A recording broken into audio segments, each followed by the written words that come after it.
Returning nearly 6 years later, Blue Exorcist is offered an opening for more discussion on its confidence in the action shonen fundamentals. So let's start that discussion with Best Boy and Best Girl. I mean some compelling facts.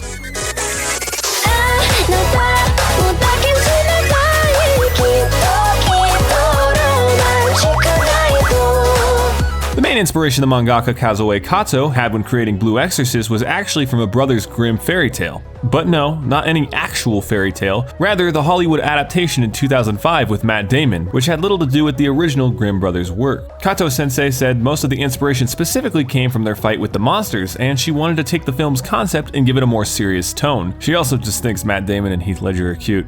Not as cute as her version of the brothers though. Yukio best. Kato-sensei took that inspiration and wrote an anthology of stories called Time Killers that was meant to test out people's interest in the different multiple story ideas she had had. One of those stories displays Blue Exorcist's original concept and shows what changes were made before Blue Exorcist started being officially published. Of the several short stories, the Miyama Ugisu Mansion incident was the prototype for Blue Exorcist. This prototype concept actually landed the Exorcist brothers duo in opposite positions. Rin was the gunslinger and Yukio was the Blue Exorcist. In fact, their personalities were even swapped.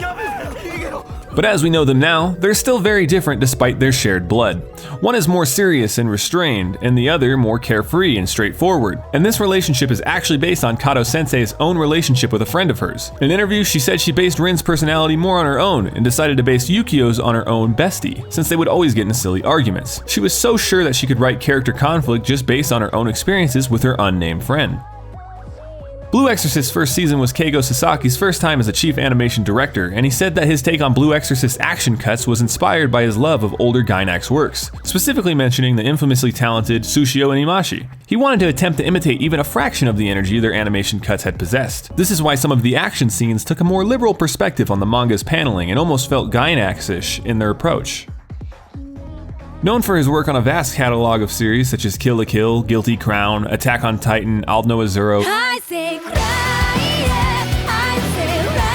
etc., Hiroyuki Sawano composed the music for Blue Exorcist, and like most of his series, he included insert vocalist songs in different languages. In an interview with Sawano about his work on the compositions in Blue Exorcist, he said that for the most popular track, Me and Creed, he didn't write the lyrics and only left a small amount of concept material to his frequent collaborator, Mika Kobayashi, who is the vocalist for Before My Body Is Dry and BIOS. Kobayashi was left to come up with her own lyrics, and Sawano edited her final piece to fit appropriately with his style. And, well, makes sense in English because she herself wasn't confident in her English abilities. But ultimately, Me and Creed's powerful lyrics come from her emotive work. Kato-sensei said in an interview that she chose the surname Okamura for her protagonist since it belonged to a very good friend of hers. The name itself was neither too rare nor too common, and also because it had a well-rounding ring to it, while still being a bit unwieldy at times. She specified this friend of hers definitely wasn't an exorcist. Definitely not an exorcist that inspired an exorcist that I want to step on me. In the original anime, director Tensai Okamura stated that his take on Ren and Yukio's relationship was inspired by Kizudakure no Tenshi, a late-night Japanese TV drama that aired from 1974 to 1975, which was basically a story about wild youths rebelling against societal standards. He took a lot from that series when framing their relationship into the new medium. Talking about the first series, the change in tone from the manga that turned the focus to the characters' daily lives and silly hijinks was because director Okamura requested that the original material give the audience something that they couldn't get in the manga. He wanted this material to endear the characters to the fans. Studio Tulip was contracted to do the background art for the Impure King arc adaptation alongside the original background art studio that did the first season, because the series' new director, Koichi Hatsumi, was a fan of their work on Gatchaman Crowd's Insight.